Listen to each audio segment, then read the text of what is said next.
Welcome back to the NBA Nightcap. I'm your host here, Nick Reed, joined Lucas McLean, David Lawrence. Thanks for coming back, guys. First time here. Thanks for stopping in. We're here to talk about the Shaq beef, little Brooklyn Nets. Maybe Dave was right about some defense things, but we won't ever tell him that. And then a couple other things, just kind of popping in and out of what's going on in the NBA.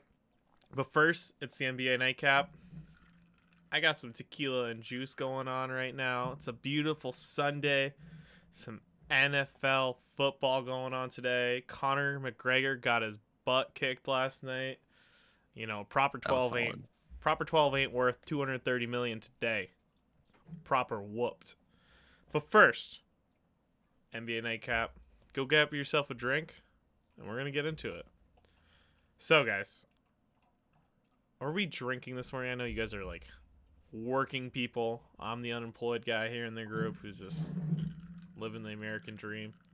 I drank the remainder of our wine last night. That's why he's struggling this morning. That's why he took a 40-minute shower before the podcast started. But I do like your tequila sunrise. I think I need to start investing in tequila.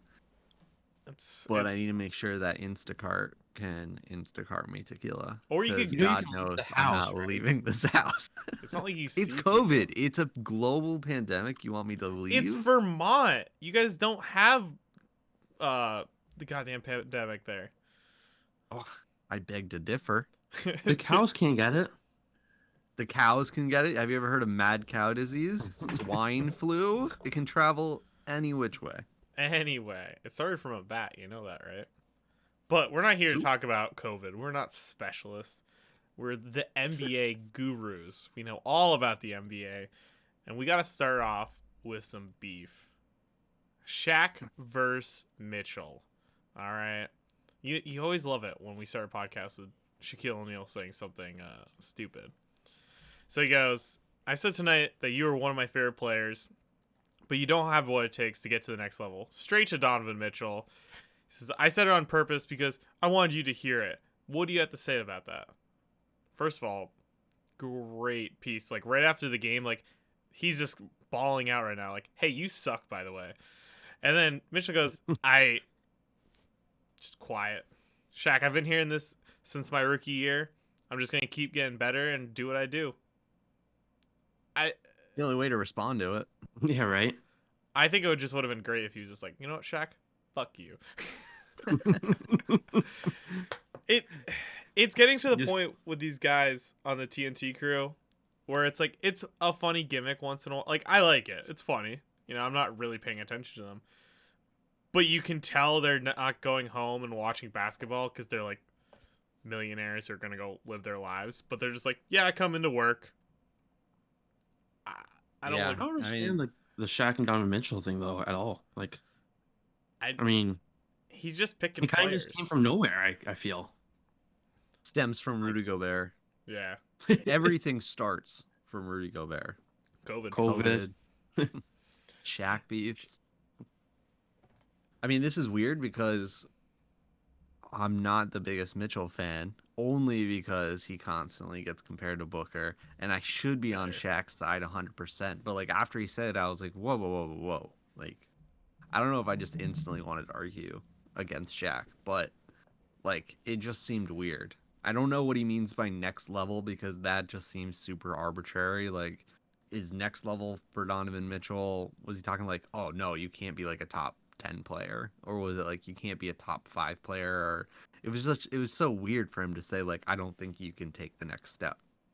It's really weird.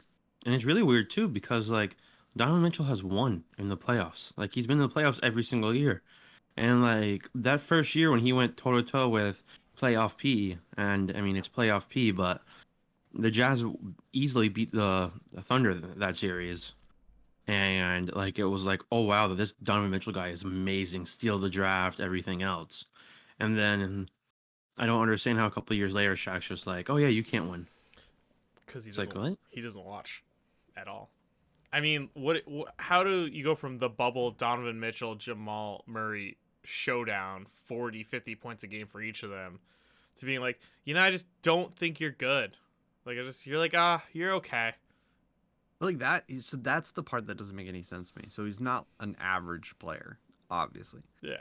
But I think even KOC had a long rundown about Donovan Mitchell. I think it was like mid last season, and he was like, Mitchell, just because of his physique, even he was just breaking down that Donovan Mitchell isn't going to be able to take that next step, right, as like a traditional two, because he really can't play defense at all. He's very much masked by the defensive player of the year, hauling ass, and then having a veteran team around him.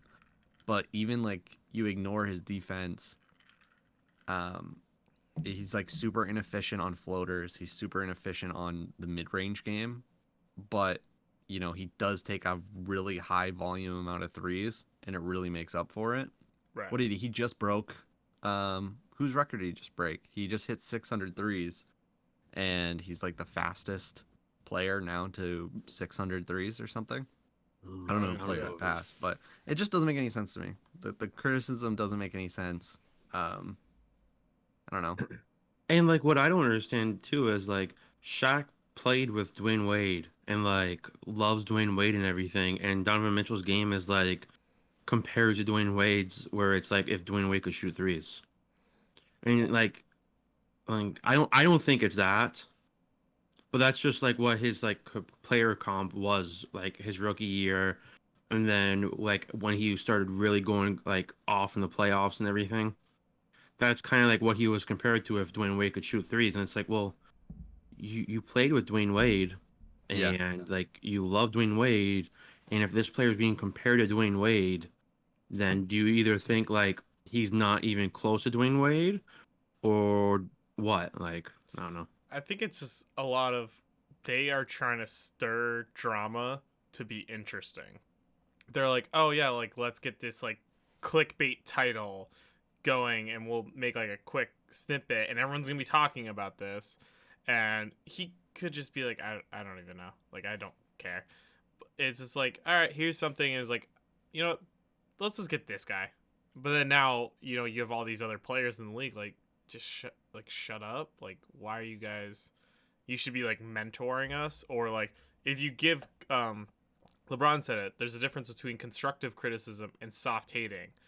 I've seen it both ways come my way. Mostly the hate, you can hear it in their delivery. And it's like, if you're gonna criticize them, like, hey, this is where I see your game like faltering. This is like what I want to see come out of you. He's just like, nah, you don't have it. What's Yeah, it? I don't know. He just hates for whatever reason. It's almost like he feels personally attacked. Yeah, like, by new players, which doesn't. I Make can any see sense.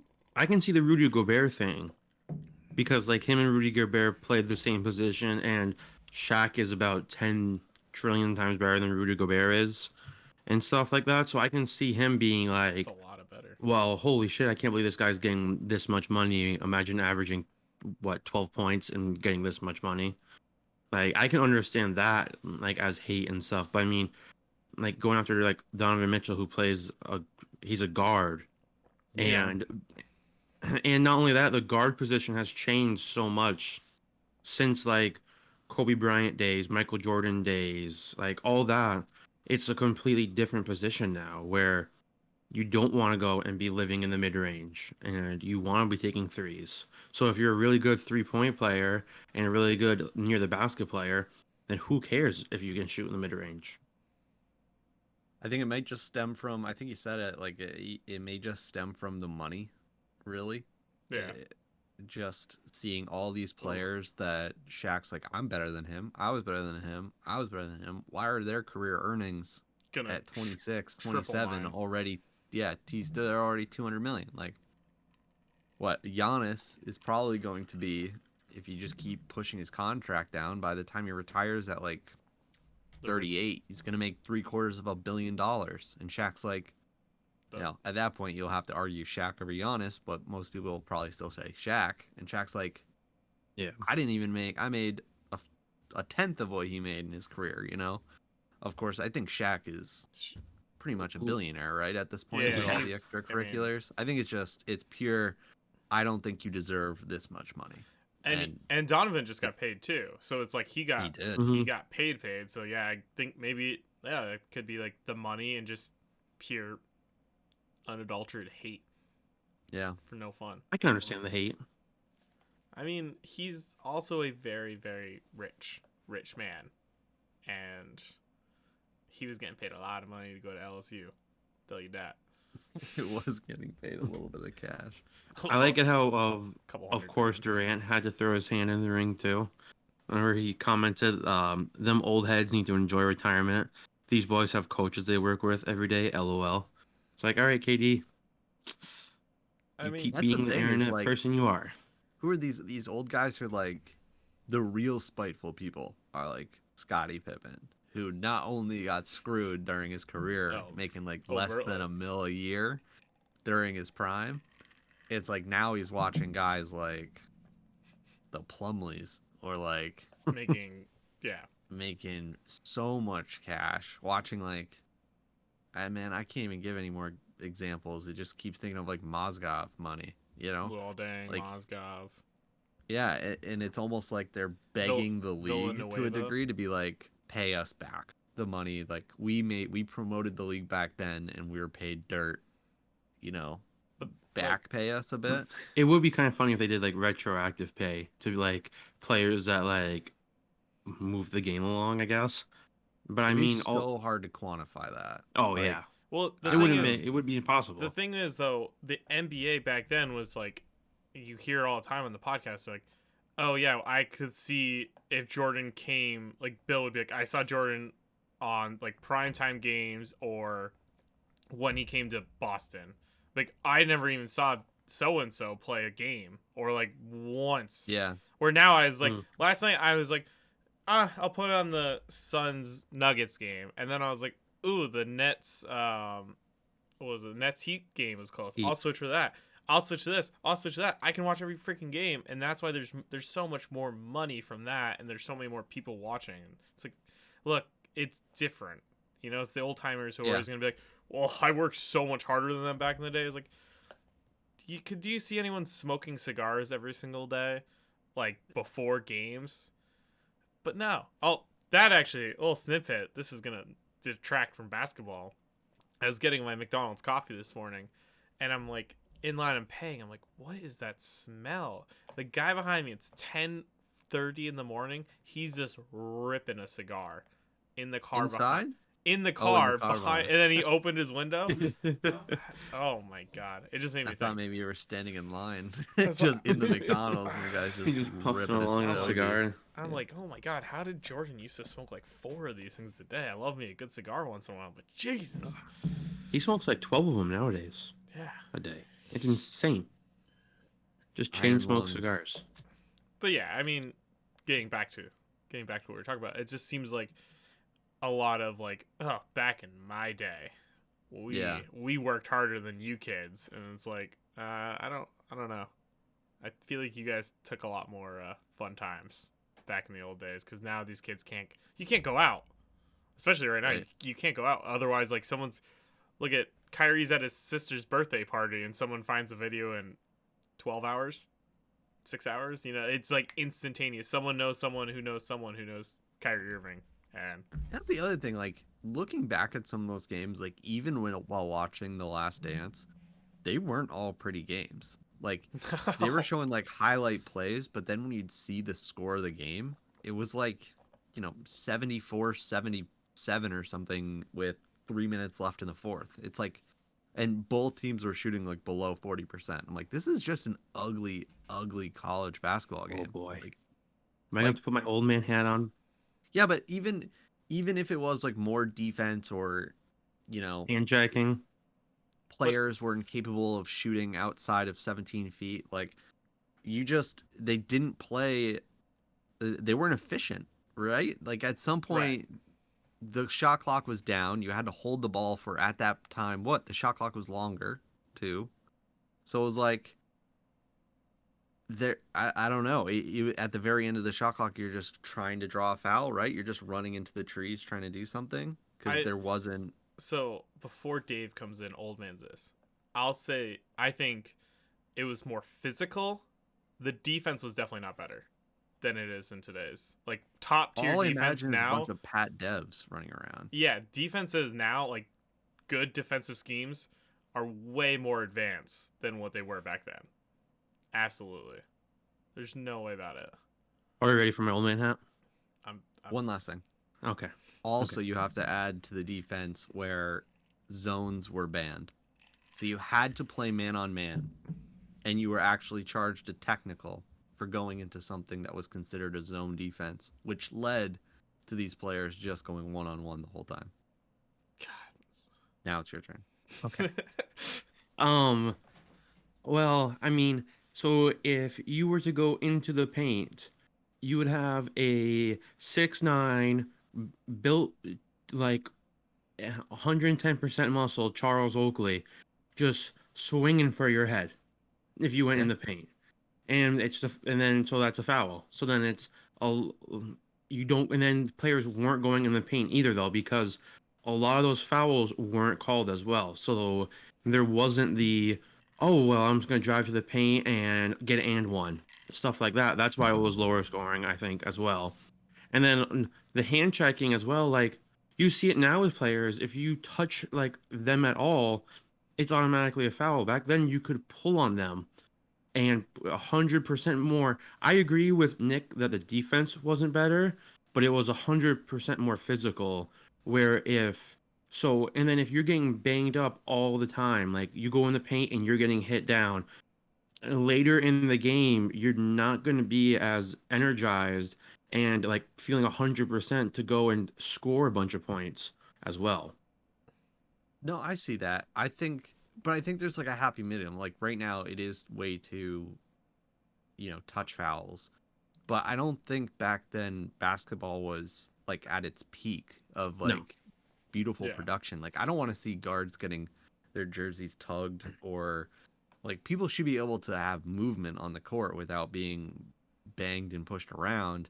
Or like if you have a guy in the center like Lambeer, I don't want him taking out a guy's head just for the sake of it being like, well, it's just a foul. It's like, well, no, you really just try to knock the guy out of the game. That's not part of basketball.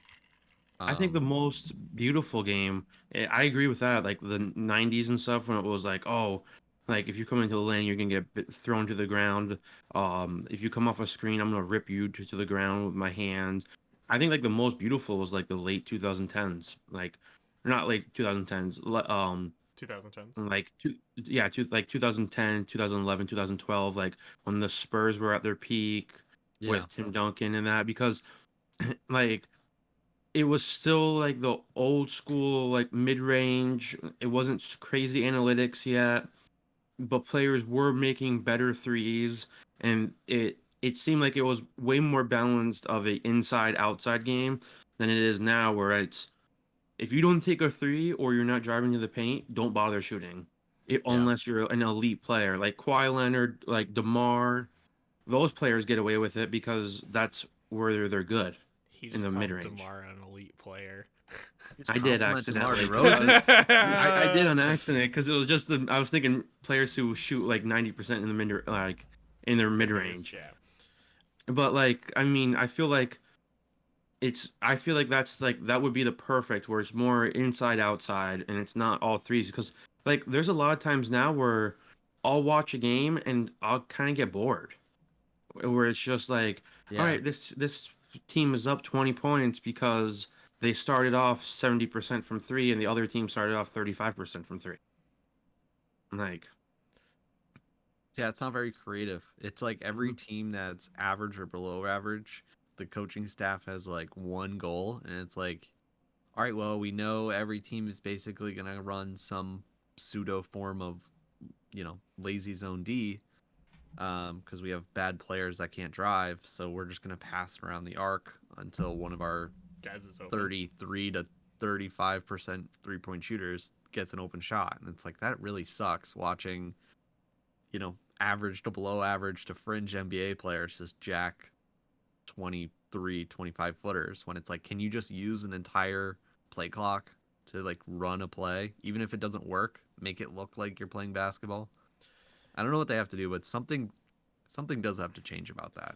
I mean, so I was watching the Suns Nuggets games last night, and I I just realized at the point why I like watching the Nuggets so much is because Jokic goes in, he drives, he'll either do a floater, he'll go in, he'll go up and like get a down low post play, or he'll pass the ball out, or Jamal Murray's going in and he's like trying to fake the guy out and hit some sort of like mid-range jumper or turnaround fadeaway, but they're also swinging the ball around the paint or around the 3-point line, whereas it's like not a lot of teams do that. As like in 100% agreement, it's like, oh god, they just took 5 straight threes. Like the Celtics will do it once in a while, where I'm like, you have Jaylen Brown and Tatum, and then Marcus Smart just took 3 threes from 10 feet outside the 3-point line.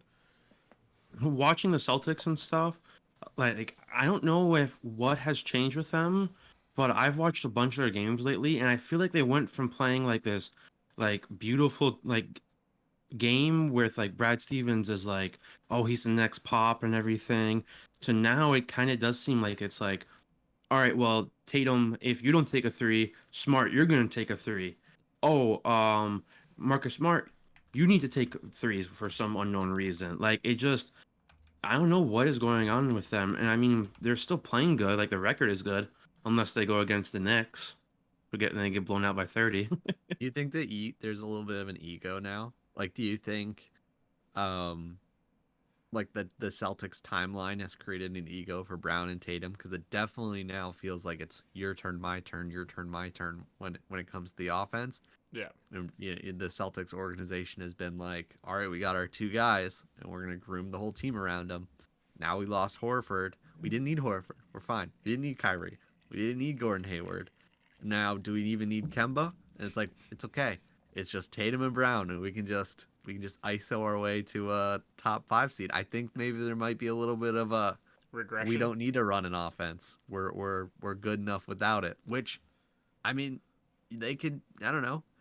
The train goes on. You know, they're still winning basketball games, but Well, you look at it doesn't look as good. You look at teams like the Bucks, who like they run their offense and that's their offense. They don't like really deviate from it. They're running the plays, they're running what they need to do, and then they falter in the playoffs. So these guys are like, we've been to the conference finals 3 times. Yeah. There you go. Yeah, it's almost like a given, right? Like I Yeah. almost think that they might think we can do whatever we want right now. It's almost We get to like beat up on the East, and by the time we get to the playoffs, wait, we it's have to like play Toronto. the Raptors, and that'll be easy. Yeah, it's like the Toronto Raptors-esque in like the DeMar DeRozan, Kyle Lowry before Kawhi got there. Like, oh yeah, we're gonna cruise this year. We got this, and they go up against LeBron every single year and just get decimated.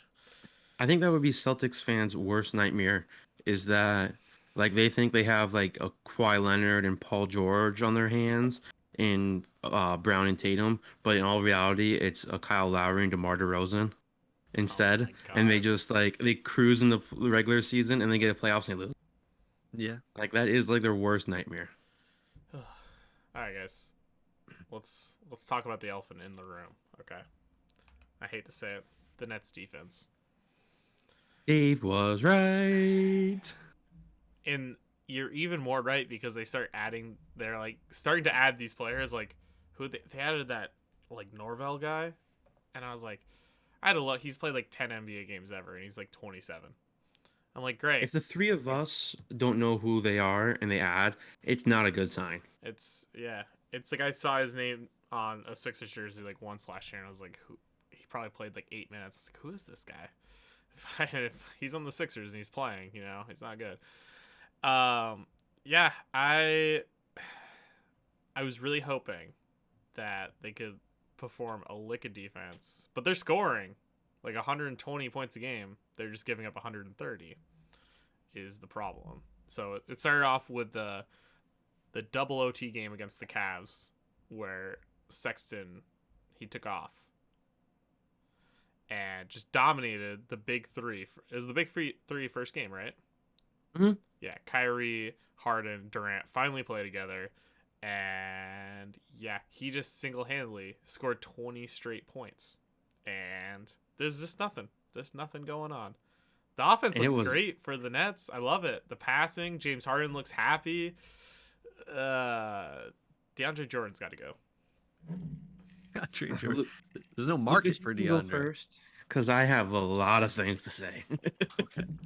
I guess my biggest takeaway, since we know how bad their defense is how Harden has taken the third player role, which I thought was really weird. I didn't really expect that to the degree he did. Called it. But he really reverted back to like his OKC days, except for, he did put he's done some like classic step backs, but triple doubles too. He's not going for 30 plus right now. Like he's deferring to Kyrie, and he's obviously just letting KD do whatever he wants. But I didn't expect that. I thought there would be more of like, hey, like I forced my way here. I'm gonna make a little show happen. Like I kind of expected his first few games to be like 40, 40, 40. Like I left Houston. I forced my way here. I'm gonna prove that I'm like the guy. I'm the MVP in my prime, and he's not. And he looks like the third fiddle, which is really weird because none of them are elite defenders at all. So it's not like a Bosch scenario where he can just convert to being a 4 or 5. Like they all kind of are just the same role, right? Of just scoring. So it's weird. It's weird. They are so bad defensively. So bad defensively. So the Cavs are the 28th offense in the entire league. In the 2 games that they played, 125 points and 147 points. 147 was, of course, in OT, but still. And then they played the Heat, and so you're thinking like, oh well, they made the finals last year and everything. Not this Heat this year. The Heat have kind of mailed it in this year, kind of like, oh, we're gonna get a good pick, let Jimmy rest up, and then next year we're gonna go for it because we're gonna sign someone in the off season and everything. So without Hero and Jimmy Butler, they still gave up 124 points. That's so bad. You have what? So of course, okay. So Bam had like a career night and everything, but then who's like the number 2 player on that team? Duncan Robinson. I love myself some Duncan Robinson, but I mean, if you're getting torched by Duncan Robinson when he's the number 2, it's not a good sign. Right. And yeah, they'll definitely make the playoffs and they'll definitely be a top 4 seed.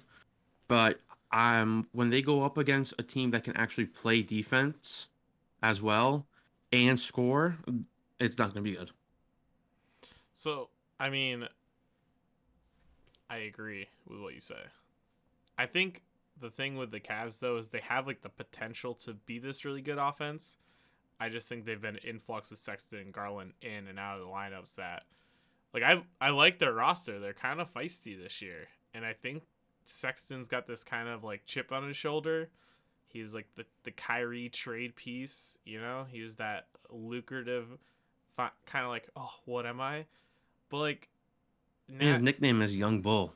Now you kind of look back, God, that trade sucked for the Celtics. That was just not good at all.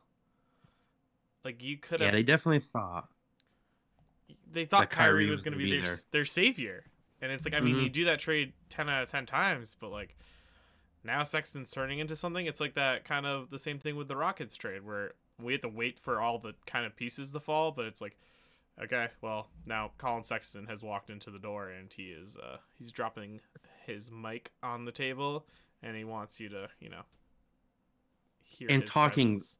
The most amount of shit ever. I love it. So after the game, Jared Allen was interviewed and they were asking him stuff like, oh, so like Sexton was on fire, blah, blah, blah. And they're like, yeah, he was telling Kyrie when the ball was leaving his hand. Well, that's another one in for me. Thanks, Kyrie. And then running back to the court. Like, I love Sexton. I wanted the Knicks to draft him so bad. And I was so upset that they didn't. And I mean, going back to the Celtics, though, so say if Sexton is this player, imagine having like a couple years older Tatum and Brown, and then right there near, because I think it's like 2-year difference in age, and then you have Sexton as well. Instead of trying to put an older Kemba who has no knees and crazy Kyrie who just left. Like you have Sexton, Tatum, and Brown together for the next 8 years. That would be fun. That would be pretty solid. I'm looking at the standings right now because I just had an idea. Are we confident that in a 7-game series, the Nets could like 4-0 or 4-1 any team right now that would be in the playoffs? Like, I say just going no to. because they'll have 1 or 2 games where they'll give up 130 points, and then if they have a cold night shooting, I mean, there it is. Well, that's what I'm thinking. Like, I'm going down the list, like Philly. I as much as I hate Philly, like Embiid Bingo would thing. score like 200 points on this team. You would. Like, who's guarding Embiid? The problem is So every time I think Embiid's gonna drop like a 40 bomb, he like gets 3 fouls in like 5 minutes. just kills me. He kills me. He's still. Um, While you look at this matchup, Yeah. Embiid the other night is like, I watch him like, Embiid is so different, and I'm like, wow, this is the Embiid I want. And then he pulls like the 2 to 3 plays in a row where it's like, this is what's gonna lose them a playoff game. Like he'll go to post up, but he's on the 3-point line and he's not like set. He's just like, oh yeah, here we go, and then he does like a fadeaway, and then he's just like, yep, I'm Dirk, and then he's just like, it just clanks off the rim, and you're like, just take an extra second, man. Slow down. I know you think you're Hakeem right now, but like, just take an extra second and get settled in, you know? Buy the defender a nice like drink, take him out to a nice movie, and then demolish him in the post. But like, And just take them straight to Pound Town. yeah, it's just like, come on. It's just, I know everyone's on this Embiid MVP thing. It always happens like 17 games into the season, and then they're gonna go play actual NBA teams and start losing again. But like, So I was like, we were talking the other day, and I'm like, I think Embiid might run away with MVP this year, and I didn't think of who they played, and then it was either Nick or Lucas was like, ran down all their teams, and it's like, holy shit, they haven't really played a real NBA team yet. Like No. they've just been feasting on the bottom of the league.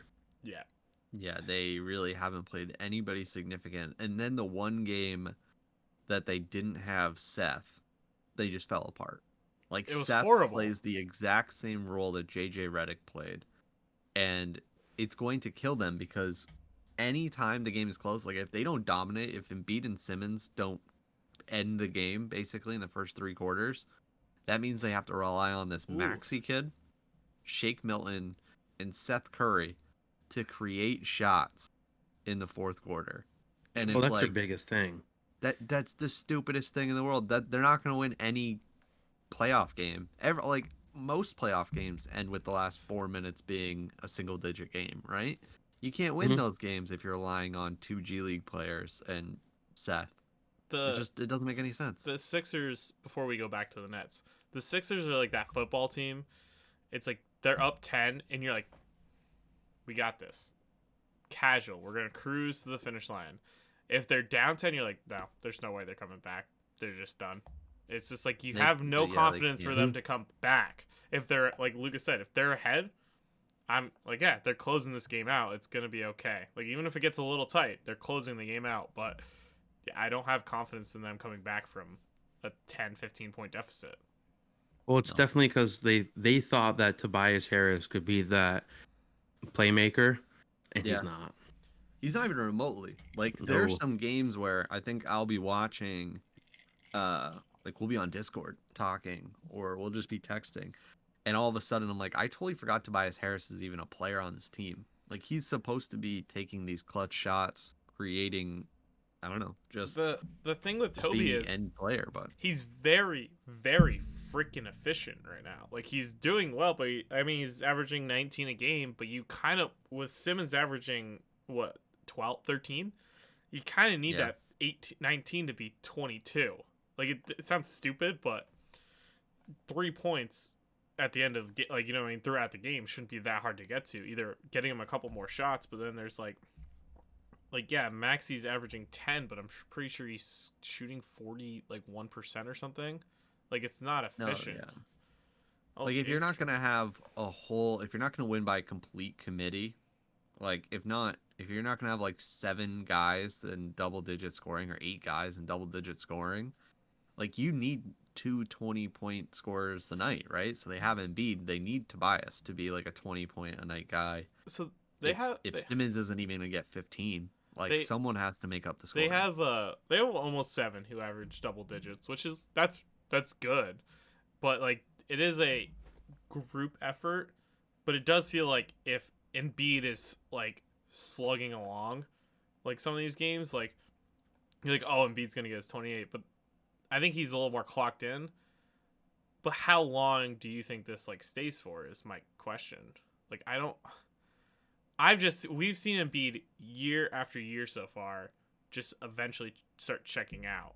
And then it's like, oh, now he's like locked. Now he's different. I don't know. Let's get back to the Nets though. Okay, so what I was saying with the Nets is going down the Eastern Conference playoffs, I don't think there's a single team that they could finish off in 5 games. Except for maybe clearly I was gonna go down. It was Philly, not Philly. Pacers, I think at this point the Pacers would beat them in 6 games. Yeah, it'd be a good series. Milwaukee, I think the Nets beat Milwaukee, but I think it was pre-trade. It was the trade. No Kyrie. They won by 2. It was a really good game that could went down to the wire. But they didn't have Kyrie. No Kyrie. But it was before the trade, right? Yeah. No, they had Harden. It was the first game with the trade. I'm pretty sure. It was the first game. No, I'm looking at it right now. Oh no, you're right. Thank you. You're right. They had James Harden. Yep, Harden had 34 points. Durant had 30. No Kyrie. Okay, so that game was close, but I still think that would have to go to 6 or 7. Boston, I guess fully healthy. Like, there's no way that this would be a 5-game series. And obviously, now you get to the Cavs, and the Cavs, in theory, just forced Game 6. They just won 2 games. Back to back. So it's like, you would have to be like, all right, if the Hawks still don't have Gallinari, they still don't have that would be Bogdanovic, fun. They still don't have sign me up for that. Set. What would the over be set on like the Hawks? 260. 240. Like, oh my god, it'd be at least 247. Yeah, it'd be like so big. Kind of like a 280 point combined total for that game. So then, like, maybe the only team they could beat in 5 would be like the Knicks. Don't you dare say it. But no, that's what I'm saying. Like, if you had to put a team in that category, it would like have to be the Knicks, right? Yeah. But I wouldn't put money on that at all. Like, it would just be by default.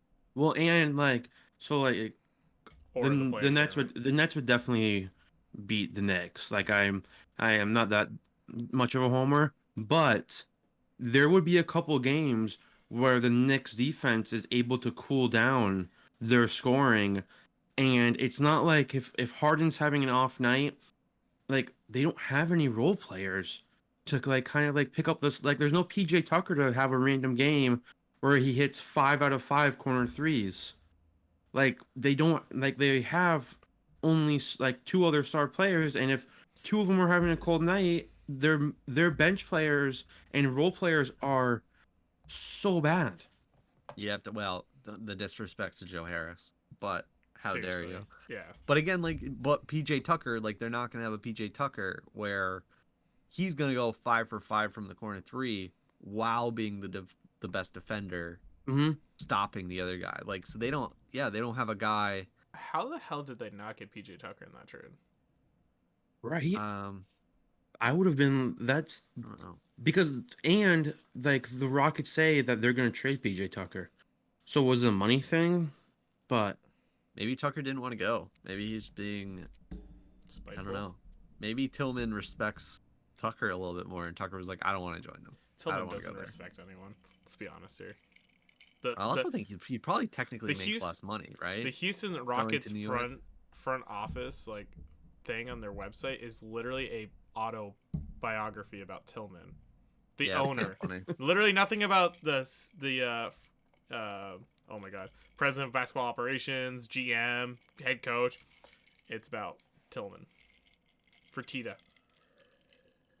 Fertitta Furtado. Yeah, I don't know. It's they need something.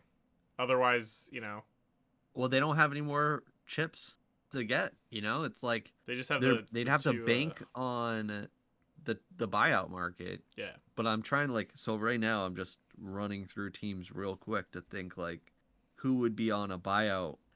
So red flag. What's PJ Tucker's contract?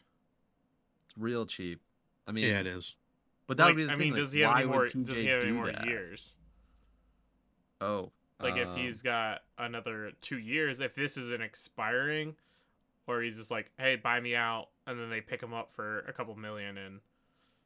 Nope, he's an unrestricted free agent next year. Yeah, and he makes almost $8 million this year.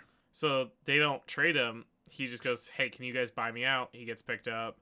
I know McGee signed a couple-year contract or 2-year. That one would have to be traded. But a McGee though would be would be great for this team. It would be great.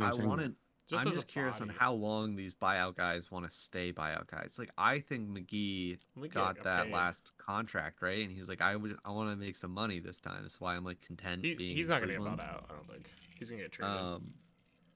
I think it's really slim pickings this year, because I don't think OKC is gonna try to buy out that monster Horford contract. So the thing is though, it's almost February. Buyouts the week after the trade deadline. When's buyout mark? No, it's a couple weeks. It's weird this year. So the trade deadline's in March. So 3 months from now. Yeah, 2 months from now is when all the trades have to be done. People get unhappy, and then teams are like, all right, cool, we'll buy you out for 75 cents on the dollar, 50 cents on the dollar, so you can go play where you want to play. That's the thing is, we forget that these guys aren't getting their full contracts. They're getting partial of their contracts so they can go get paid. So it has to be a dude from a non-playoff team, though. And, the short list is honestly in the West, Hassan Whiteside on the Kings. I haven't heard anything about him at all, so I just assume he's on that list. Yeah. George Hill, but he doesn't solve any issues that they have. Nope. On OKC. Maybe, though I significantly doubt, LaMarcus Aldridge, who's been nothing. He's expiring. He doesn't help them though. No, he scores Yeah, so that's literally everybody from the West that I can think of as a significant person. Okay, what if it's got to be, or what if we're thinking of it the wrong way? It's got to be more of a wing player. It can't. You got to make it a big man, right? But you got to make it in a playoff series. You just slide in the closing. You slide Durant to the 5. He played it in Golden State. So would George Hill be an option? So you had to get say in a perfect world they get a PJ Tucker, and then you'd have Durant, PJ Tucker, Joe Harris, James Harden, Kyrie, and then maybe some other. And then you have Jeff Green also, who can play kind of the PJ Tucker role. That's got to be their closing Gary 5. Temple. The Bulls have Thad Young. Thad Young could be a guy who gets. I don't think the Bulls would give up Thad Young though, because Thad Young is one of those players where it's he's good for the culture of these young players. Because I think he's an older regime player though. I haven't watched too much of the Bulls. They hurt me too much last year. I just get sucked into the Bulls somehow because they're always in close games, and I'll be flipping through and be like, "Ooh, they're close." He's wearing a Bulls hat. Let me pull the Bulls on. Is Die Hard. I mean, the biggest buyout that would probably be. You'd really have to sell him on it, right? Would be Blake Griffin. Has 1 year left. You would just be all right, we can let you go, and we'll only pay you half. Yeah. So he gets. I mean, he has this year, which is 39, and next year that's almost 40. So you're we'll give you 50 million instead of 80 million. Get out. Right? I don't know, but I don't know how buyouts work. I just assume they're most of it's half. Most of it's more on the expiring contract or They try not to, because you'd have to, I think, waive and stretch, because that next year I think you have to buy out the rest of a contract. Because otherwise, that's why the amnesty was brought in. Because these guys with these long contracts. I think you can only buy that would out be the biggest the guy last year. Like I think the short list for buyouts and like quality veterans is super low. And it would be interesting though to have Blake on this team as a completely different role. Like he's not Blake Griffin at all, because I actually have watched 2 Piston games this year and they are horrible. That's low. But Grant is so much fun to watch. But yeah, it's low from last year. Last year I had a Detroit Pistons tattoo on my ass. It was just all season. But like I think Blake could turn into like a Draymond role where he's just always in the paint, or he's just hovering around that little arc in the middle, and he's just passing the whole time. Yeah. Like he's not focused right now on scoring at all. I'll tune into games and Blake will have like 4 assists. And that's it. That's his only stat. Is like 4 assists and 3 rebounds. I'm like, what the hell are you doing, Blake? It's too bad that they don't have any sort of trade pieces left, because a guy like kind of going off that Blake role would be like an Aaron Gordon, just sliding right in and being like, all right, you're Draymond, or even like a Julius Randle, but Julius Randle's getting paid. Like that kind of player would be perfect. Whoa. He's getting paid. Come down there. He's not going anywhere. You guys are paying him 40 million.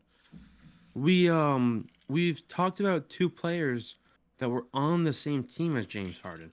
So either the Nets didn't think like, let's try to get PJ Tucker or Eric Gordon, or the Rockets were like, no, we're not trading them, because there has to be a reason why. Like we've said, both players would fit perfect with them. But they had the opportunity when they did the James Harden deal just to throw in another player, and they didn't. I think it was money. I think it was gonna be too much. Like I think it is this. They're going for the buyout market.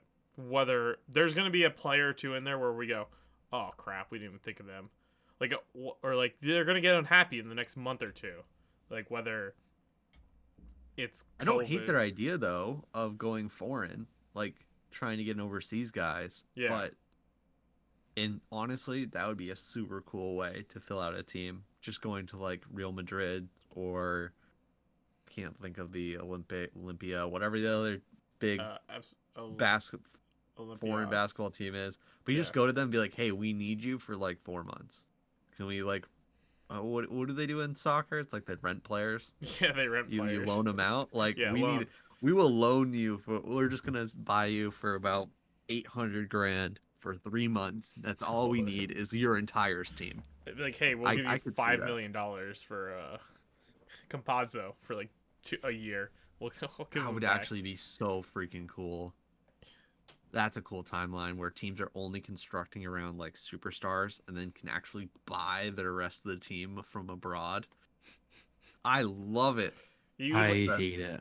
You would love soccer. You'd be like, wait, what? They just got this player for how much?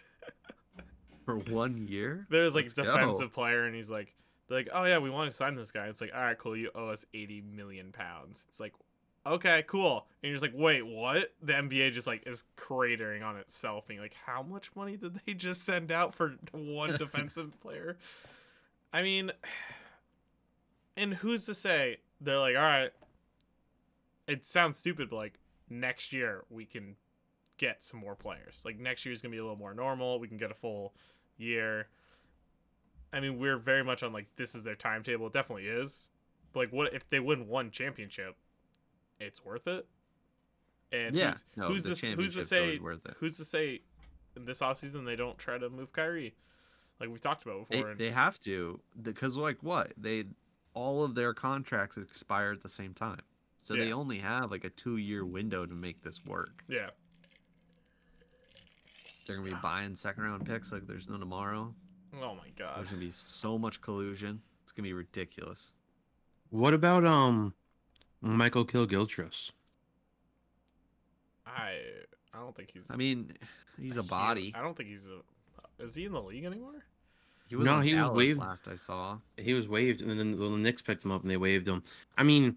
But his whole thing though was like defense, and I mean, if you're not worried about scoring because you have three amazing players, I mean, come off the bench, play 15 minutes a game, just be a really good defender. I don't hate it. I think the big problem though is like the bench unit, as they don't have scoring, the bench doesn't have anything plus, right? They There's don't have really plus nothing in the defense. bench though. They don't have plus talk bad about scoring. Bruce Brown. Um, He's my player. I don't know. It's hard because you can't justify taking like if it's crunch time, games on the line. I don't think Nash is going to choose to put Michael Gilchrist out there for defense over Joe Harris, right? Yeah. And the Nets have already made it known that they would rather have DeAndre Jordan than Jared Allen, so Jordan's going to be So out terrible. there, right? It's terrible. So it's So really bad. that Joe Harris role who's becoming like that's who they're gonna blame as not being like the key role player, even though his role has always been just shooting It's threes. it's the Mario Chalmers problem. Yep, Yeah, he's they're gonna just get blame Joe dragged. Harris. I hate it. I hate it so much because I love Joe Harris. And you know what? They need a Mikal Bridges, and I'll take one Durant for them. I knew. How did he figure it out? He's. We're talking. All right, we're gonna talk Nets and Shaq beef. Lucas just peekaboo. I am here with the Suns. It's you gotta The do last it. 2 days have hurt me so much. I had to let it out a little bit. They helped my heart out, you know. I They mean, played so well. you guys did. You know what the thing is? You guys wanted to That was double such a good overtime playoff last night. series.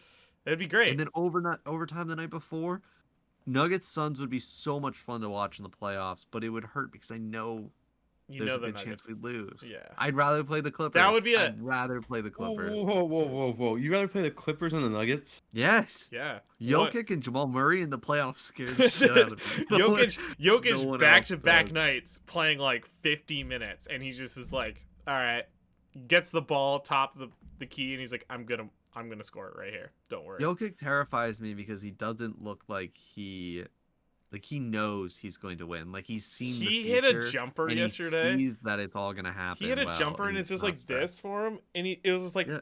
bucket, and he just like was like turning around, like slow turning.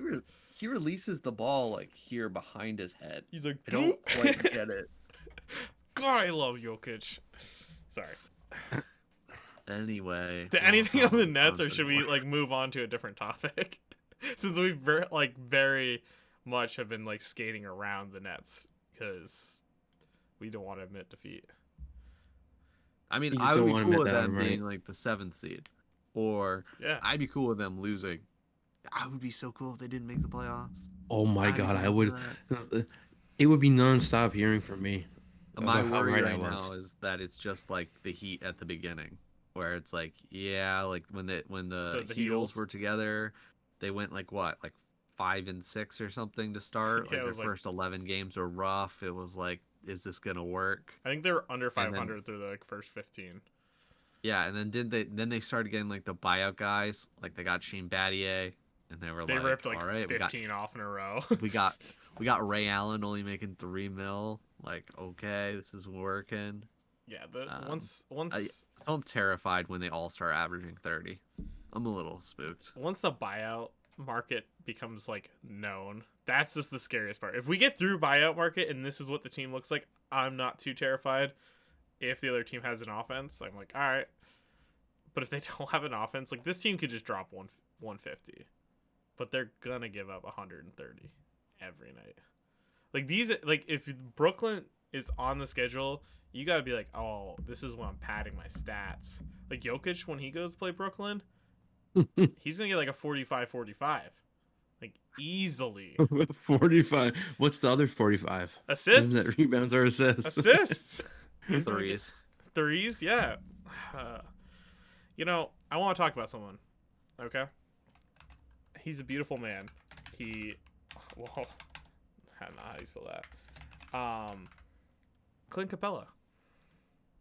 He is feasting right now in Atlanta. Yeah. What do you mean, eh? What do you mean, eh? Mitchell Robinson wakes up and gets one block. He's like, did you guys see Mitchell Robinson last night? Clint Capella right now. Last 4 games. You guys see this? I tweeted it on our tweeter. Yeah. Nightcap NBA. Make sure you follow. Bloop. Okay. 25-15, 4 blocks. 23-15, 3 blocks. 27-26, 5 blocks. 13-19, 10 blocks. First career triple-double for Clint Capella of the Atlanta Hawks. It just... I don't even really want to talk about it on the Hawks. It kind of goes back to the Rockets thing. What were they thinking? Literally... Morey went all in. Morey went on the dumbest thing. Because they ran into LeBron and AD in the playoffs, and then they didn't have anything. The Lakers were like... They're looking out on the court. AD's looking out like this. He doesn't see anyone because they're all freaking down here. They're like 2 feet tall for him. He's just like, oh, let's feast, baby. I feel like, though, a little bit, like, this is exactly why the Hawks got him, right? This is what they wanted. Just high rebound, great defense, ton of blocks. That's what they wanted out of a center. And they could have him forever, and he's young, he fits the timeline, he's perfect. I think the Rockets... But, like, when the Rockets traded him, he was injured, right? And I think the last few playoff series, he was run off the court, right? Like, he couldn't play in the Golden State series for very long. They ran him off like they run Gobert off. But Golden State wasn't around last year. I know. They were preparing for Golden State. But I think that was the thing. Like, they ran into the worst team. Like, they ran into the Lakers when... The strategy, like they tried to hard counter the Lakers by going all threes, super efficient zone shooting, whatever. It didn't work because they got like their attempt of being like, we got the ante of the Lakers, and it ended up being like, whoa, nope, that's not how basketball is played. No, and it completely flipped, right? So it was like they tried to just do a cheeky strategy, and it really didn't work. But I think if that strategy was against any other team, and you had a healthy Westbrook, I think it would have been different. Like, I mean, like if you played the Clippers and Westbrook was healthy and didn't just come back from COVID. Oh, that was I think that was a 4-0 sweep. Yeah, the Rockets would have 4-0. Yeah, okay. I was kind of joking about Clint Capella, man, and it's 110% to do with the Hawks because I don't believe in the Hawks, but he is killing it, and he's very similar to like what people said about Gordon Hayward for a while, which was just every year you will look at his stats and his stats will be better than the last year. And it's just like every single year is just better and better. And I mean, if they're hoping that their young core and Clint Capella is part of their young core, it looks like they guessed right with that. I mean, I love it. It's a good gamble. It's Clint Capella, one of the Collins, I never know which one. John. It's really not that hard. It's really not that hard. John? It's John. Zach. I don't know why. I can't do it. I was talking to Lucas the other day like he's gonna be in the league very longer. I was talking to Lucas and I was like, yeah, did you see that thing about see Zach Collins stat line? And he's like, what? And I was like, yeah, it was crazy. He dropped like 38. He's like, who? It's like, oh yeah, the other one. I'll never get it. I'm old already. I mean, it's just nice to see some of these guys like, oh yeah. Is he just good because he's on a good team? It's like, nah, he always works hard. I mean, he's not gonna have some insane offensive skill set, but he's got this like mold, and he's not getting paid $40 million. He's getting paid like 17, 18. Like that was a very friendly contract that he took. That probably could have gotten. Yeah, I thought he was going to get paid 20+ mil. Yeah, because not you to wanted bring this him back to the Suns, but when we got Igor as a coach, I thought that was the biggest red flag that we were going to get Luka. And what a terrible thing that could have happened. Oh god, that'd been so bad. So that's why that was the writing on the wall. That was what Ryan McDonough said he was going to do. He got Igor, he was going to draft Luka, and then we were going to sign Capella. Right? That was it. That was the whole fucking plan. And we didn't do it. He's that Twitter troll, right? Ryan McDonough? Yeah, he is a Twitter troll now. Yeah. It happens. But happens. That was and from the looks of it, it looks like it's going to be Clint Capella and Trae Young as the young duo, not John Collins anymore. Did you guys see that whole thing where John Collins and Trae Young got into a heated dispute in Yeah. practice and stuff because No. he's like, I don't want the offense just to run through Trae. It was in the film session, and he was saying like it shouldn't always be Trae, and then like that was a whole weird thing. We can talk about that. It was Collins being like, hey, like we should kind of run the offense through other people sometimes, like not just Trae dribbling the ball for 10 seconds and then we start something. Like let's kind of get it. Like Trae can do his things, but like let's get everyone else involved, which is right. Like it's not a bad thing to say. And then Clint Capella came in and gave all words of wisdom about being behind Dwight Howard or something and how you need to make other players happy. Yeah, wise words from Clint Capella came out of him. It's you throw in the name Dwight Howard, you know it's gonna be wise words. Yeah, he's like, James. I worked with the James, Dwight Howard. I was behind them, and I knew what they were going through. You guys need to talk this out. Clint Capella, man, those Swiss men, they're just so friendly and peaceful. I think they're gonna keep Collins around. I'm not too worried about that. I don't think if they move on from him, it's like, what are we doing here? 'Cause he's a good basketball player. Him. Yeah, he's a good basketball player. They can't max him, but I mean, who knows? Could be the next. This team is so sad looking at the roster right now. Like Gallo has played 3 games, 14 minutes a game. Rondo's played 7. Bogdanovich has played 9. It's just so depressing that their entire offseason, like, it's time to cash. They all got hurt. Tony Snell, like, oh no, not Tony Snell. Best yeah, player. but I mean, like he's like a quality backup small. He's a forward, good role right? player. Like he's a, like he's you're gonna okay, like maybe. Yeah. But DeAnthony Hunter is balling out. I Yeah, didn't he expect is. that at all. I mean, he balled out in Virginia. So I don't know. I think this team will also be good. Like I think if they can all get healthy and have at least like a 25 game stretch where there aren't any significant injuries anymore, or like if Gallo isn't missing 2 weeks for COVID, Yeah. they can probably be better than the 7th seed that they are. Nick, don't let Lucas get away with it. Come on, he gives you shit all the time about the Zach, John Collins. He just called DeAndre Hunter DeAnthony.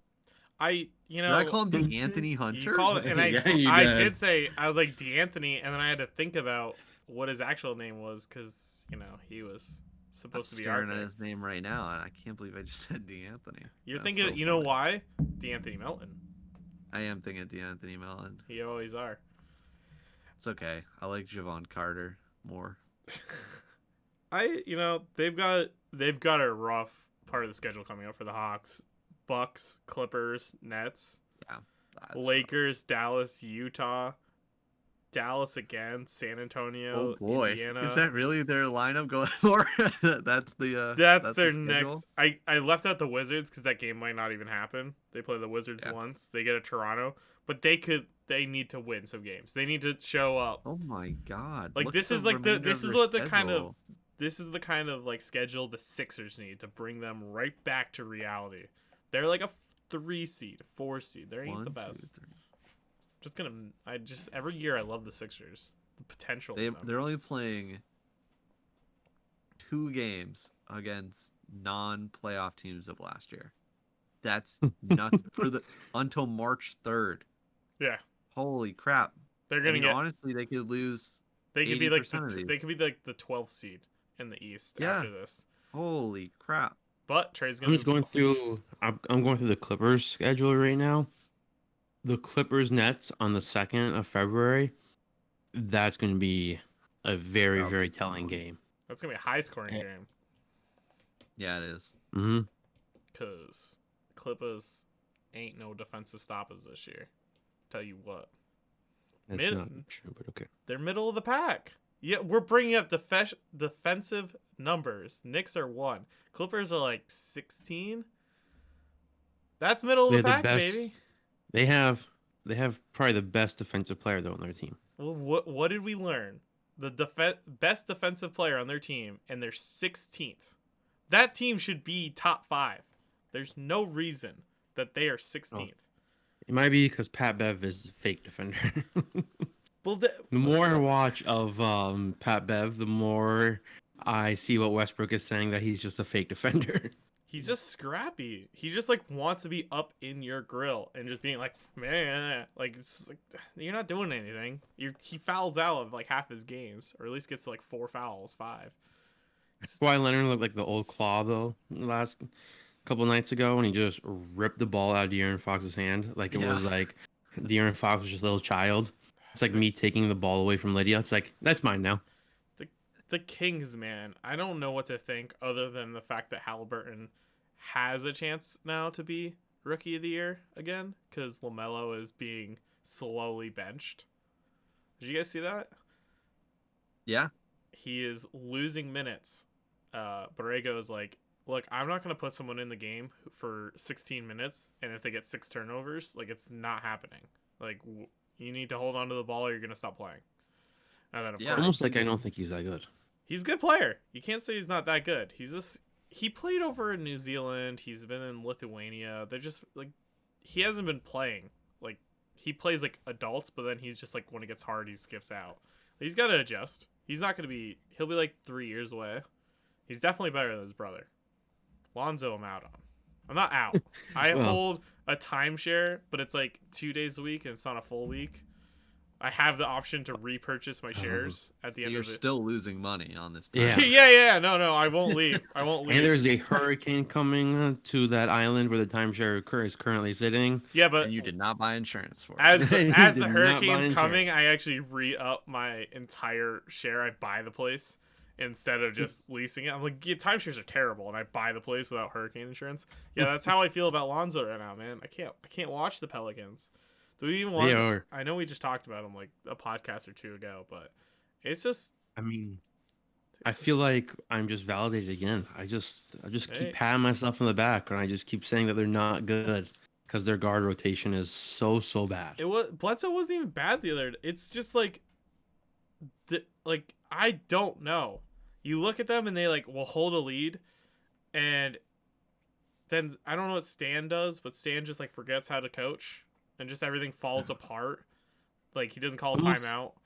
And yeah, it's almost as if he's not a good coach. Which when they hired him and stuff, it's like, well, all right, they're getting like a real professional, I guess, in there. But I don't. I mean, I can't say. I just blame roster construction. Like, yeah, it really I can't just say he's doesn't not make any sense. Like, you don't have guards that can shoot from 3. And, Lonzo will JJ try. Redick has been. Lonzo will try, but he's not a good shooter. Eric Bledsoe has never been a great 3-point shooter. No. You have JJ Redick, but he's at that age and at that point where you can't, like, he can't consistently play 33 plus minutes and He be can't. like No, the guy. He's cashed it in. He lost his Right? playoff streak. He just doesn't care. That's it. Like, there's no way he took this big of a drop off this quick when he was like the way he works out, the way he like aims towards the game, like his ideals of the game. He's just not trying. He knows this team sucks. That's it. I mean, Or he just mailed it in because he's gonna be just a full-on media guy now. I mean, he left the Ringer, started his own like media company. did he leave the Ringer? I didn't I see didn't that. know he did that. He started his own. It's like 347, 343 media. I don't know, it's something like that. It's a bunch of numbers and media. And he has Duncan Robinson now starting his own podcast on his like part of his production, I guess. Yeah, Uh-huh. on his feet. So yeah, maybe he just has mailed it in and it's just like, you know what, like this is what I want to do after basketball, and I'll collect my checks for the Pelicans and getting them checks, baby. Yeah, no, but like looking at that team, it makes no sense. Like 1 through 5, like Bledsoe clearly isn't as good as people thought he was. He never really has been. Lonzo isn't fulfilling any expectations, and then you have to go through the Ingram Zion weird thing where they're both power forwards, right? Yeah. Like they both play the 4, but you're playing them together, which would make sense if one could also play like the stretch 5. So if you're going small, you would have one play the 5, one play the 4, then fill in the 3 spot.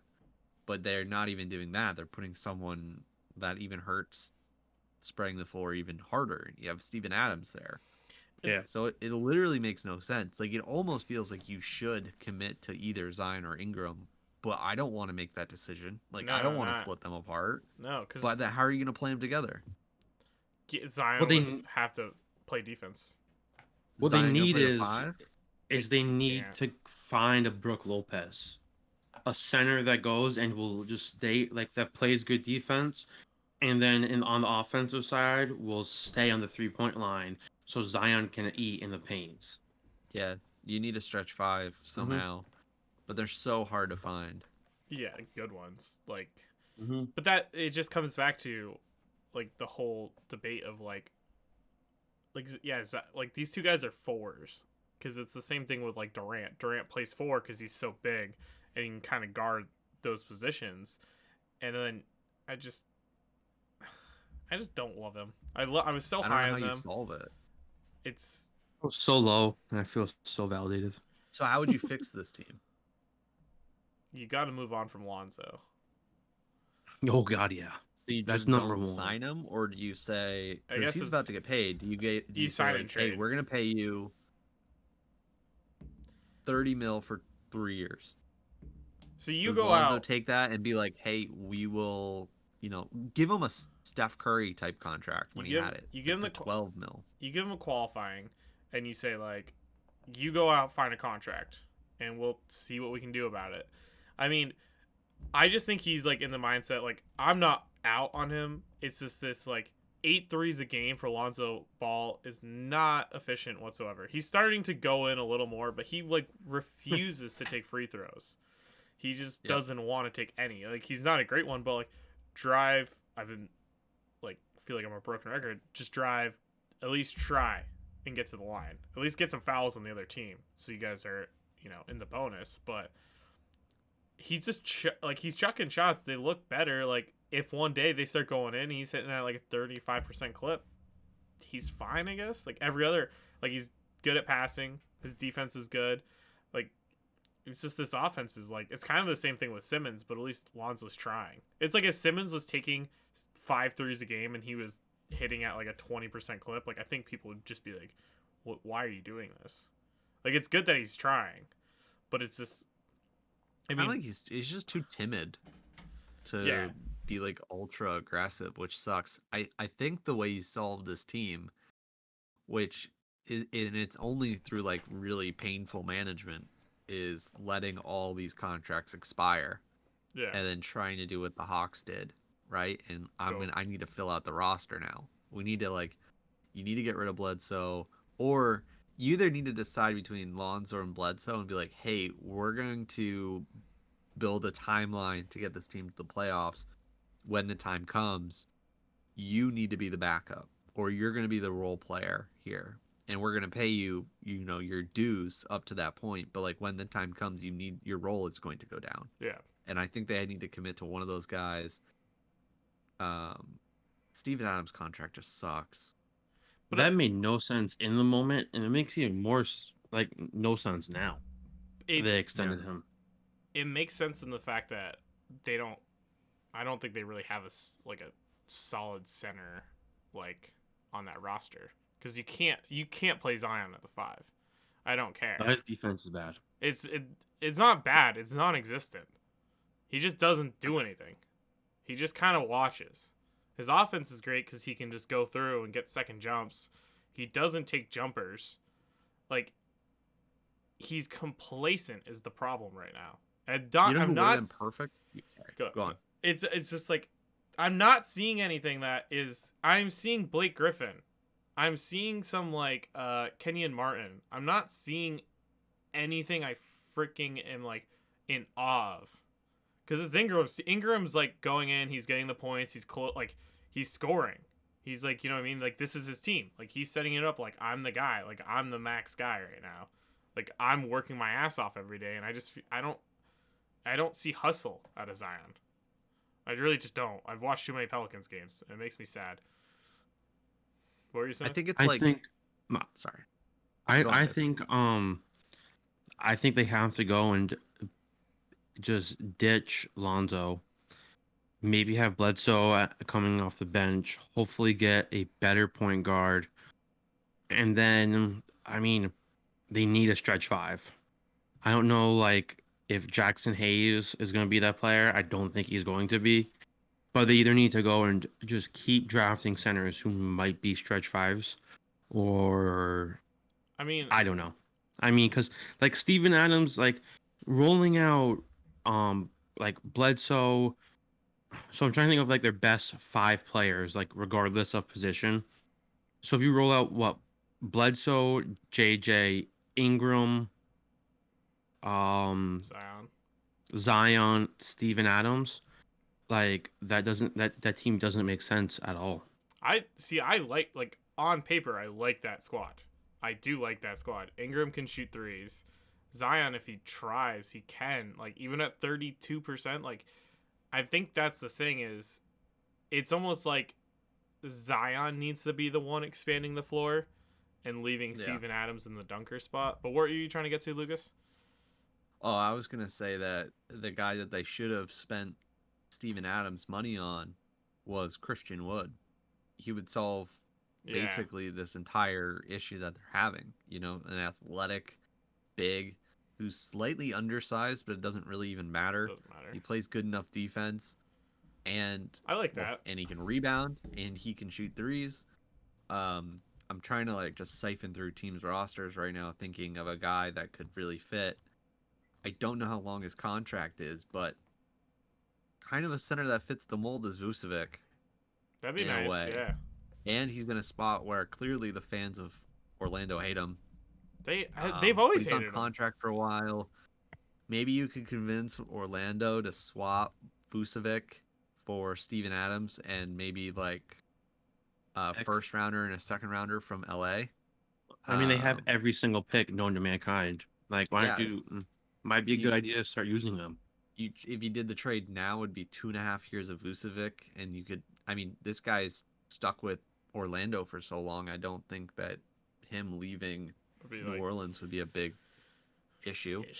But it'd be a guy like that, and because I don't think you're gonna find a perfect fit for the center spot. Like I think this is gonna be a long-term issue. That this is the horrible timeline I see. Is I see the Pelicans eventually firing the GM because he was able to pull off the AD trade. He was able to get Zion and Ingram together, which was great. But then he was never able to solve the problem. So I honestly think that in the NBA, you have such a short leash for everything.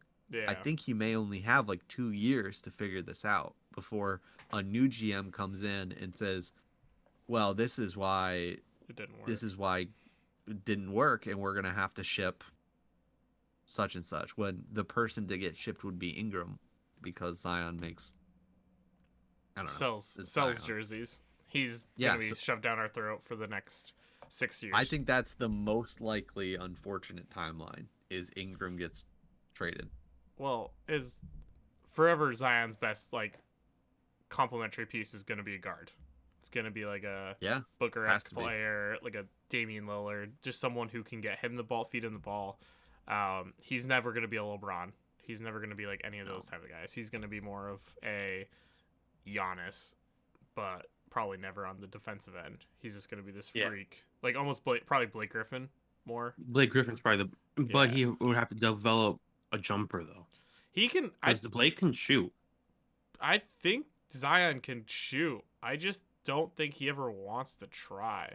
Like it's almost like when he does, it's like, yeah, is he every single shot gonna go in? But it's like he gets left open. So if he starts making teams like pay for that, like I'd like to see him shoot like 2-3 threes a game. Like nothing like not like 6 or 7, but like something to make them like at least then it opens up the paint a little more. But if he's not shooting, keep him honest. Yeah, keep him honest. Any other teams you guys want to like, talk about, or anything you want to pick up on from the last week?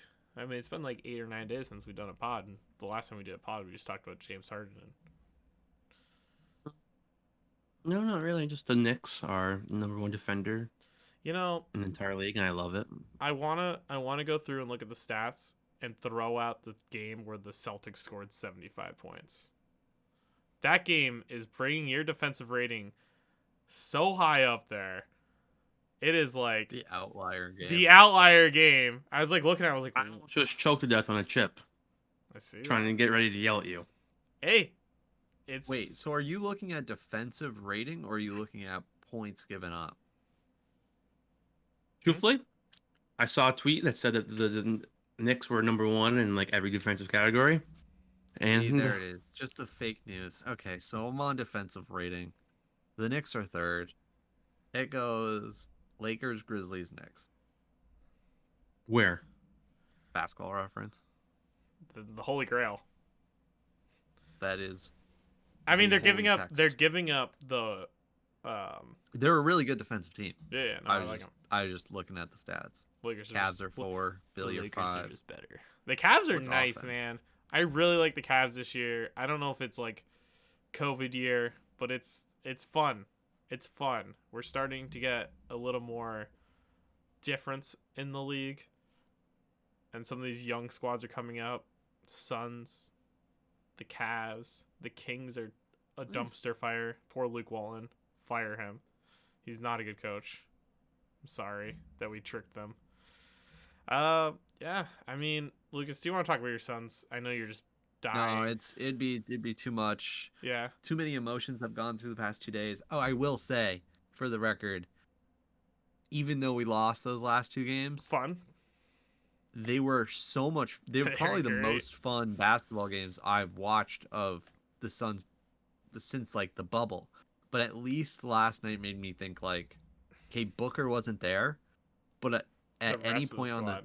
it was the only time I think in the past like 10 years of being a Suns fan where I was like, Booker isn't on the court and I'm not stressed, like I'm not dying inside. It's like CP3's out there. Ayton has been playing really well. He's looking like Luka is an outlier within anyone knows in the history of basketball. But like Ayton's averaging, I think right now his last 3 or 4 games, he's killing it. averaging like 20 and 12 or something. it's pull it up real quick. 22 and 15 with 2 blocks a Damn, game. I was lowballing Like, him. That's exactly why you drafted Ayton. Was Dude. like, do you want the perfect center? Yes. Okay, we'll take him. I That's love it. I love how I get. Do you want to talk about the Suns? You're like, nah, I don't. I'm okay. And then you're just like, I'm in. Let's go. That's it. That's all I'll say is I'm really happy That- we lost, but that's how I want to lose. Crowder- I want to lose in double over. That Crowder 3 last night though. Oh my god. Oh Jamal my. Murray traveled. Did you see that? What? It came out the report that on. So the reason it went to overtime to begin with is because Oh no, you Jamal trying to sound Murray like Rocket fans. he hit a fadeaway 3 to win the game. That's how it went to overtime. I didn't see that. Jamal Murray I took freaking- 4 steps, and the last minute report confirmed it that it Oh, should have been really? a travel, and so that should have been a travel. And but I do like how double overtime was forced by a Crowder step back. I was like, Well, Crowder when he's hot, he's a sniper, it's and I absolutely love it. It was, and then right after, like the Nuggets, I don't know, they try to like lob it to Murray, which Yeah, that was. I don't weird. know. Michael Porter Jr. He's like 10 feet tall. Jokic, Yeah. whatever.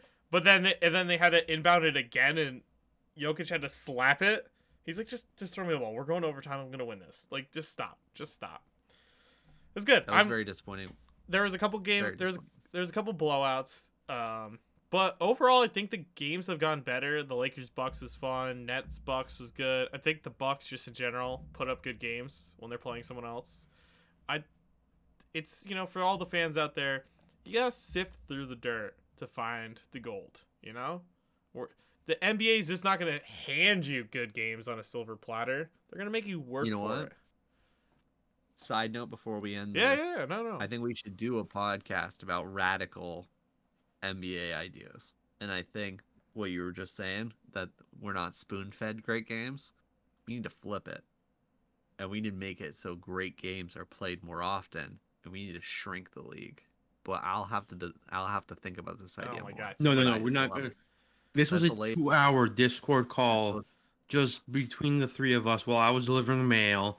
And that turned into fighting and me ending it with "fuck you, Nick." It was I'm good. You telling fucking you, asshole. this will be a Saturday project for me where I'll figure Yeah, out every single flaw of shrinking the league instead of making it bigger. Here's number one: money. We can solve that. That won't be an issue. I don't think money you. will be an issue. Money won't Says be a problem. says the guy who's not going to lose millions of dollars. Not even millions. I don't think they will. Billions. Don't European soccer leagues, aren't they smaller? Don't you have like 15, 16 teams in the Premier League? I think it's like 18, but then there's teams underneath. Yes, we can go 18. But this is going to be a huge 18 conversation. Still, we'll go into it another time. I'm excited to be. No, right about this. I'm always open to podcast ideas. We're finally, We'll put it in the suggestion box. Yeah, I'll throw it over here it's called trash on the upper left hand side of my computer screen. We're like 17 games in. I mean, for the Wizards, they've played 3, but it's just, it's getting better. You know what the thing is? I've been saying, hold strong, hold the line, boys. Or we're the foundation of the NBA. We're the fans. We let the players kind of do their things. They've had it hard out there in their $1 million mansions and their houses. I'm in my parents' basement, but the league is ramping up. We're a month away from All-Star. A month and a half away from the trade deadline. So I'm ready. I'm ready for some more Jokic MVP talk. Is what I'm just trying to lean into. Halliburton Rookie of the Year. Some Drew Holiday Steal Leaders. Got to keep you guys up. But thank you so much for listening to the NBA Nightcap. It was a pleasure having you all. Make sure you're following our Twitter account right here, Nightcap NBA. Instagram right there, NBA Nightcap. Thank you again. Have a great night. And enjoy the rest of the week.